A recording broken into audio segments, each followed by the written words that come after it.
You spoke with Trooper Michael Proctor, did you not? I received the phone from him, but I'm sorry? I received the phone from him originally, yes. And when you received the phone, the two of you did not remain mute, right? The two of you chatted? I don't remember the exact conversation.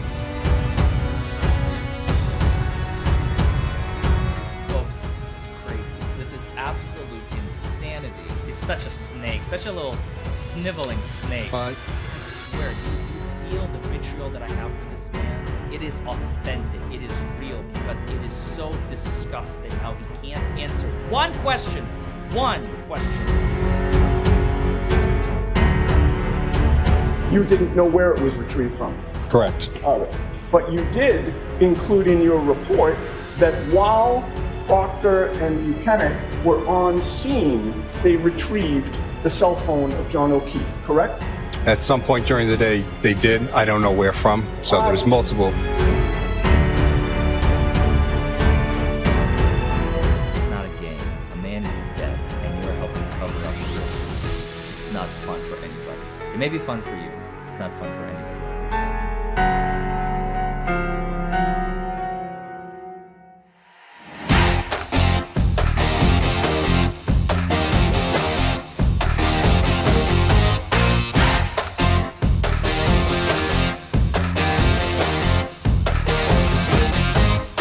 Well, hello everybody, and welcome back to Buckle Up, It's the Law. Folks, today we are going to continue with witness number 4 in the Karen Read retrial in the Commonwealth of Massachusetts versus Karen Read in April 2025. Now, Guarino testified, I believe, round about April 23rd or 24th, right after Peggy. So we have Nuttall, followed by Kerry Roberts, followed by Peggy, O'Keefe, and now we have Guarino. A very weird assortment of people. To start out with the firefighter, then go to the mastermind who manipulated witnesses through Jennifer McCabe. She became the mouthpiece for Jennifer McCabe, was Kerry Roberts. And then all of a sudden, the mother to, like, what, reinforce Kerry Roberts' testimony? I don't know. She didn't really bring all that much to the table. If you saw the video, you know what I'm talking about from yesterday.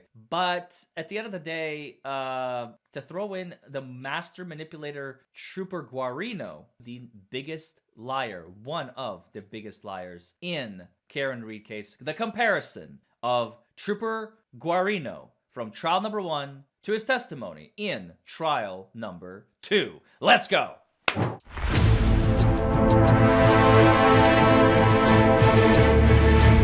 The fact is you did write some early police reports in this case dated February 4th, 2022, just 6 days after John O'Keefe was found mortally wounded on Brian Albert's front lawn, correct? That is correct. When you wrote those police reports, you knew this was a homicide investigation, correct? I was told that it was believed to be yes. So that underscored the importance of being accurate and truthful, correct? Especially in a homicide investigation? I write my reports, no matter what the investigation is, the same exact way. You'll notice that this man is incapable of a straight answer. He's incapable of just answering the question directly. He always answers it from the side because he is not an honest individual. He's a lying, deceptive piece of crap. Folks, this is crazy. This is absolute insanity about how much deception this man is capable of. This is just the tip of the iceberg, I promise you. And the purpose of one of your February 4th, 2022 reports was to explain how you came into possession of John O'Keefe's cell phone and to note the extraction that you did on the phone. Do you recall that report? Yes, I do. And before writing that particular report, you spoke with Trooper Michael Proctor, did you not? I received the phone from him, but I'm sorry? I received the phone from him originally, yes. And when you received the phone, the two of you did not remain mute, right? The two of you chatted? I don't remember the exact conversation. But there was a conversation, correct? I'm sure there was. And you recorded what Michael Proctor told you about that cell phone in your February 4th, 2022 report, did you not? No, I didn't. Michael Proctor told you that on Saturday, January 29th of 2022, he and Sergeant Buchanan had responded to 34 Fairview Road in Canton. Did he not? Objection. I'll allow that. No, he didn't. Well, you wrote in your very first sentence in that report the following, quote, on Saturday, January 29th, 2022, What? Why? Trooper Michael Proctor and Sergeant Yuri Buchanan of the Norfolk County District Attorney's Office responded to the unattended death of John O'Keefe at 34 Fairview Road in Canton. Those were your words, were they not? All right, so the objection sustained. You can ask it different. Whatever. Did Michael Proctor tell you that he had received or retrieved John O'Keefe's cell phone from 34 Fairview Road in Canton? Objection. I'm going to allow that. No, I didn't know where it was retrieved from. You didn't know where it was retrieved from? Correct. All right. But you did include in your report that while Proctor and Buchanan were on scene, they retrieved the cell phone of John O'Keefe, correct? At some point during the day, they did. I don't know where from. So there was multiple. Yeah, I'm asking about your report, Trooper. You know I'm questioning you about your report. No, I understand, and I'm explaining. No, I don't know what scene You don't it's get to explain, from. sir, Oh. most respectfully, until Mr. Lally questions you. Objection, Your Okay, Honor. so no comments. He's so nervous, right? I think to speed You see things it? along. Do you have your report with you? I do, Your Honor. I think it'll make it easier, Ms. Can you read the Giannetti. first two lines? of that? Let him grab it. He's such a snake, such a little sniveling snake. Can you read the first two lines to the jury, please? Yep. On Saturday, January 29th, 2022, Trooper Michael Proctor and Sergeant Yuri Buchanan of the Norfolk District Attorney's Office responded to the unattended death of John O'Keefe at 34 Fairview Road in Canton. Through his investigation was found O'Keefe was a victim of a motor vehicle homicide. While on scene, Trooper Proctor secured O'Keefe's phone and brought it to the Norfolk DA's office for forensic analysis. Bingo. So you'd agree with me? You wrote that it. you included that clause. While on scene, they secured his phone. Did you not? I did write that. I did write that, but that's not the truth. I did write that, but the report speaks for itself. Yes, it's my handwriting, and it is my report, but I didn't write it. Like, dude, what? That was back on February 4th of 2022, correct? Yes, it was. Within 6 days of John O'Keefe being found mortally wounded on Albert's Lawn, correct? Yes, sir. And at that time, you knew that the crime scene was 34 Fairview Road, correct? No. Yet you put in your report while on scene. Did you not? Yes, I don't know what scene they recovered from. Oh I know my they went God. multiple places Shut on the 29th. up, They didn't bro. get back to me till 7:30 that night almost. No. When I first got the phone. No. You'd agree with me No. that the Canton Police Department The wasn't scene. the crime scene. What do you mean you didn't know what scene? What are you talking about? What scene? There's only one scene. I swear, do you feel the vitriol that I have for this man? It is authentic. It is real because it is so disgusting how he can't answer one question directly. Everything is a game. Everything is, he's having fun with it. He's like, oh, let me slither away. You almost got me there. You almost got me there. Oh, nope. And he's just like, he's like a little slippery, like you're trying to catch him and you're like, damn it, get here, Guarino. Come here, boy. Guarino. Come here, boy. Up. There he goes. It's not a game. A man is dead, and you're helping cover up the real criminals. It's not fun for anybody. It may be fun for you. It's not fun for anybody else. I never said crime scene in my report. I wrote scene. Okay. So that was the cross-examination by David Yannetti, and now it is the direct examination by Hank Brennan. At Here we some go. point, were you provided a phone that you later identified as a phone belonging to Mr. John O'Keefe? Yes, I was. Do you remember when you were provided that phone? Yes, it was be January 29th, 2022, about 7:30 p.m. that night. Do you remember where you received that phone from? Yes, I was at the DA's office. I got it from Sergeant Buchanan and Michael Proctor. By the way, Remember the both? first thing I'm noticing, comparing this Guarino with the first Guarino, his face looks really, really stressed. Now, I don't know if that's his, like, natural face, or if he's actually furrowing his forehead, like this, like, the entire time, because he's trying to make sure that he's focused on what he's saying, because he can't relax. If he's relaxed, then he's accidentally going to blurt out the truth. He has to be really, like, ultra focused on his testimony, make sure he doesn't slip up. This is going to be a common theme in this case, another theme, I'm certain. We've seen it already, and we're going to continue seeing it. Witnesses that are not professional liars, like Kerry Roberts, are going to be shaking. Professional liars are going to be very, very intently, like, staring and focusing. It's normal. It's normal when the body is not acclimated to deception. The body, no matter how much you try, unless you lie on a consistent basis every day, like police officers, for example, it's going to be a lot easier for you to lie, but your face is always going to show it. You cannot hide deception for very long. It's either going to reflect on your face or you're going to blurt out the truth. Oh, what time of night that was? As I said, about 7 to 7:30 p.m. Thank you. When you received that phone, did you have the passcode? No, we didn't. Without the passcode, what were your next steps? So the phone was placed in our digital forensics lab until we could get the passcode. I was told that a family member was going to be bringing it in so we could download the device. Did you ultimately get that passcode? Yes, we did. And do you remember when you received it?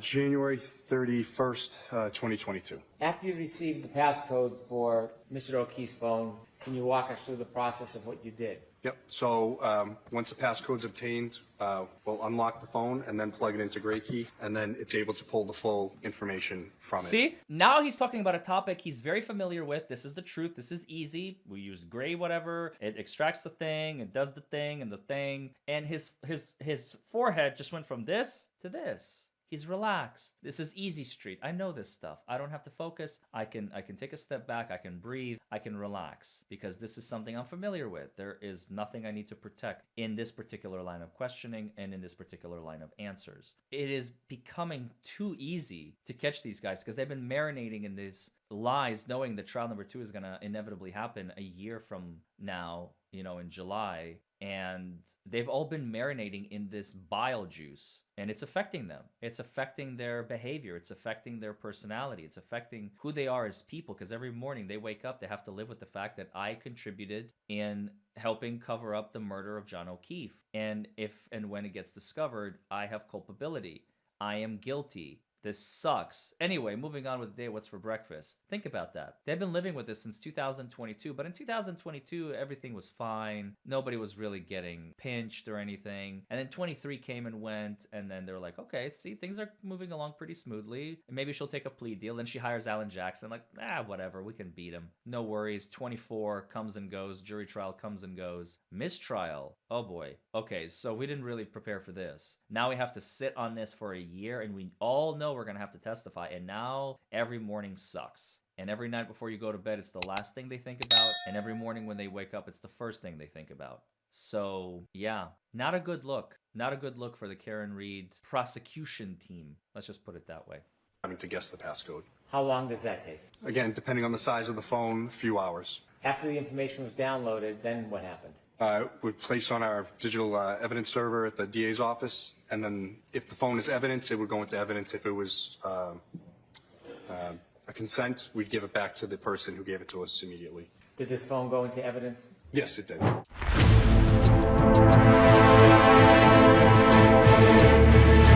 You knew from your investigation that meant it could not have been John O'Keefe moving with his phone at 6:15 and 36 seconds, correct? That is correct. It had to be somebody else, correct? Yes. Trial number 1. Would you agree with me that once investigators took possession of John O'Keefe's phone, any movement of his phone after that would not help in your homicide investigation, would it? I don't understand. So in other words, John O'Keefe's been incapacitated. Yes. Somebody from law enforcement seizes his phone. Would it help your investigation or the investigation of the Norfolk Detectives Unit to track and record location data on that phone after 6:15 a.m.? Well, it's there. I did look at it. It goes to Canton PD, and then later comes to the office. I asked. I didn't ask if it's there. I know it's there. I'm asking you, does that help you in your investigation of a potential, or of a homicide, to track the phone and have that location data recorded on the phone after John O'Keefe could not have been the one moving with it? Yeah. No, not necessarily. Wait. Did you just say tracking the phone to see if it moved after John O'Keefe's death is not helpful, not necessarily helpful to my investigation? Because phones just randomly grow legs and start walking around. Everybody knows that. It's a fact. I mean, look, my phone has been traversing the entire time I've been talking. And, I mean, I don't know if you guys have noticed. I'm just trying to keep it at bay because my phone has a mind of its own. This is ridiculous. The fact that he can testify to that with a straight face is alarming in and of itself at the level of deception that this man is capable of. And I'm sure if you're watching this, Trooper Guarino, you're like, yeah, you're proud of that fact. That is not something to be proud of, my friend. If the phone is manipulated in some way after investigators take possession of it, that could potentially harm an investigation, couldn't it? Objection. To preserve the integrity of the data on the phone as it existed before the police took custody of the phone, there is a way to stop the phone from recording location data, again, after the police take custody of the phone, isn't there? Yes, if you can, place it into airplane mode.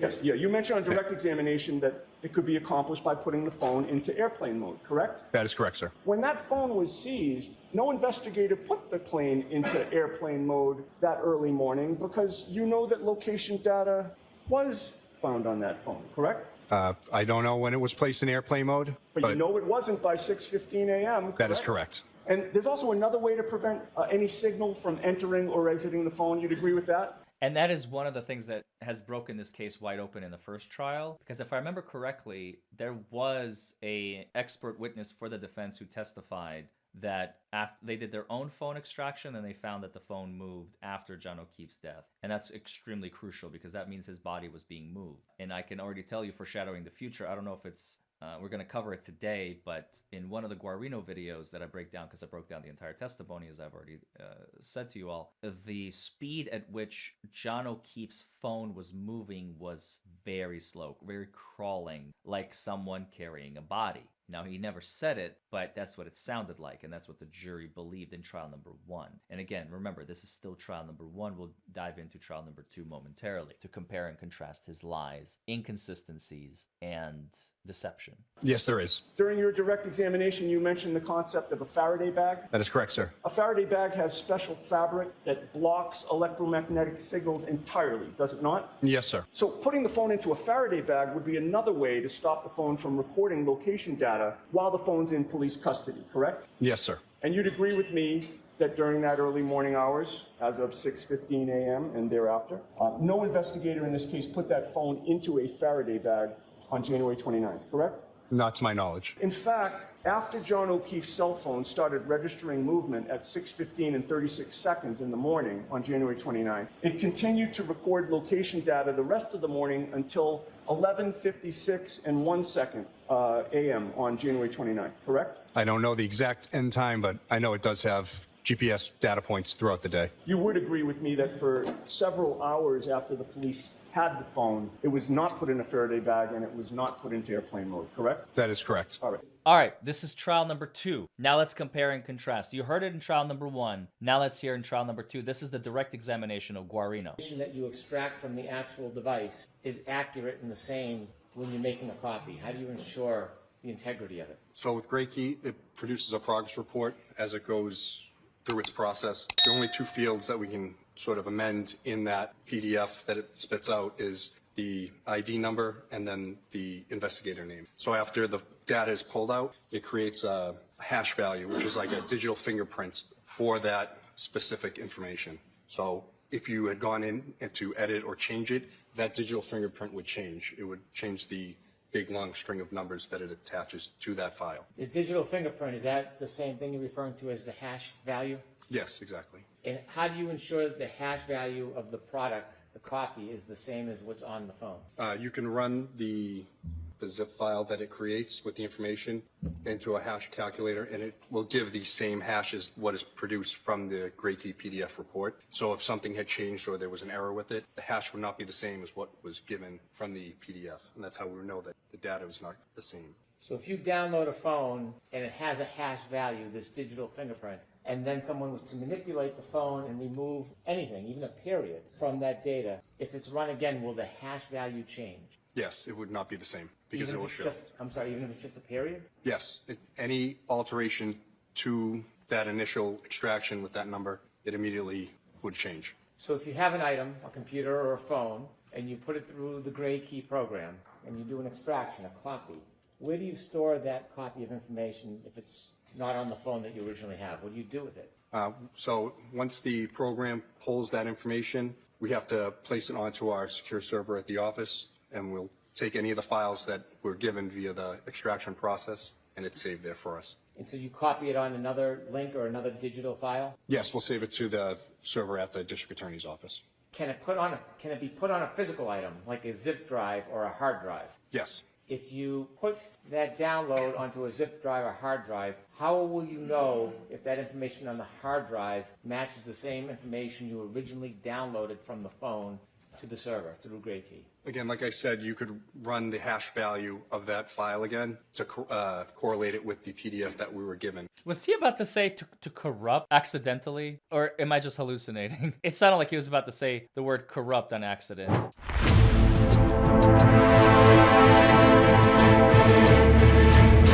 Back to trial number one. On location data in this case. I don't remember. Wasn't until April of 2023, correct? Well, there was a reason for that. Well, I didn't. By the ask- way, he didn't age well. You see that there's that little mark that he's got from furrowing his eyebrows together for a very long time. In trial number 2, it's much more pronounced. Much more pronounced. That means he's been doing this a lot. He's been worried. He's been very, very worried about this case for a very long time, and for obvious reasons. If there was a reason for it, sir, you understood my question, didn't you? That's correct. My first report regarding was in January. What a snake. We're talking about John O'Keefe's phone now here. Yeah.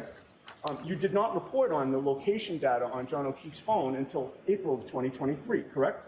I didn't look at the extraction initially. And you also did not report on any Apple Health data until the spring of 2023, correct?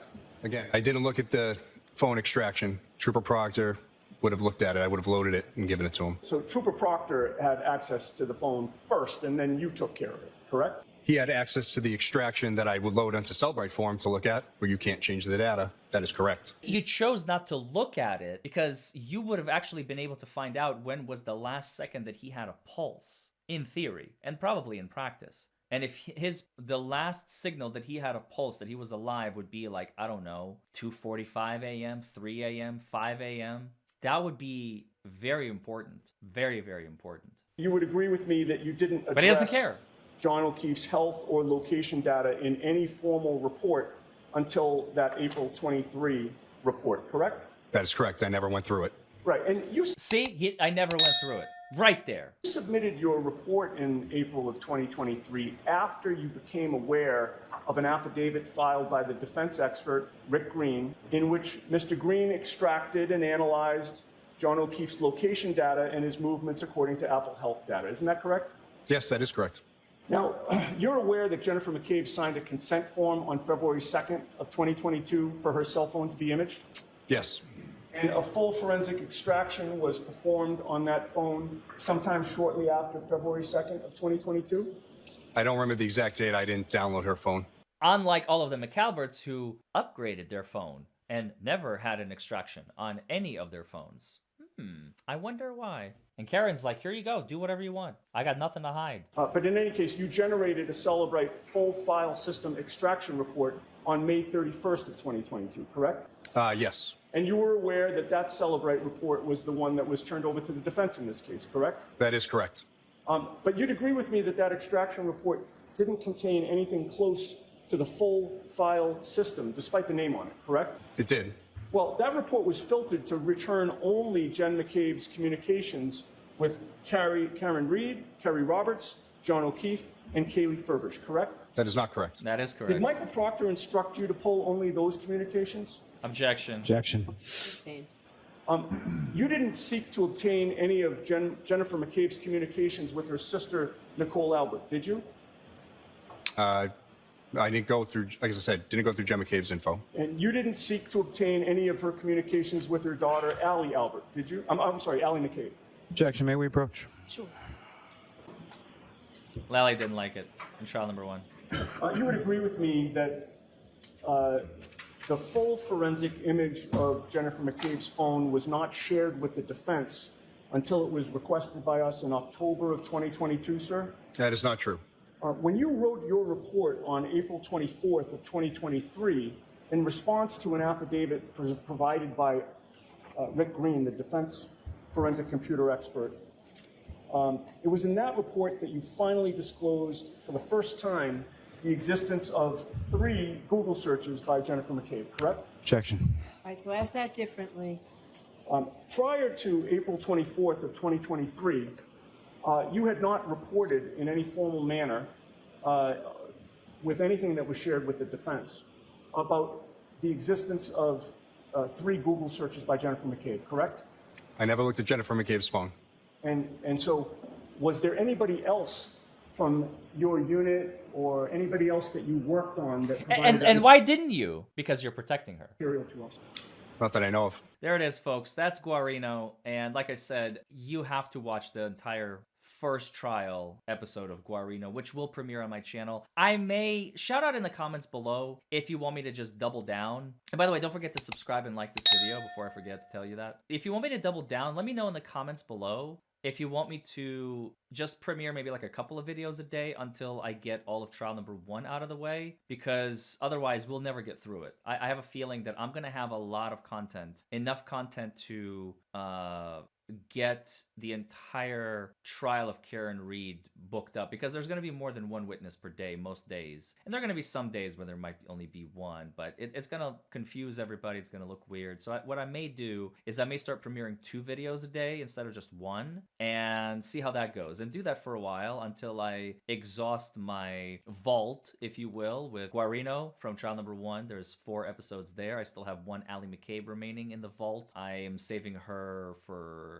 a rainy day, let's just put it that way. And then 5 Trooper Pauls, and I have 8 or 9 Brian Alberts. They're almost all of them are recorded. I already have the plan laid out and everything, so I may premiere those videos in parallel with trial number 2, so as not to confuse you all. And yeah, I think it's gonna be good. I think now is the time, and maybe that's what we're gonna do. And maybe I already did it, because I'm recording this on Sunday, April 27th, and Guarino is going to premiere on Monday, April 28th. So maybe I've already done it. So those of you watching in the future are like, Larry, you've already done this. What are you talking about? So we'll see.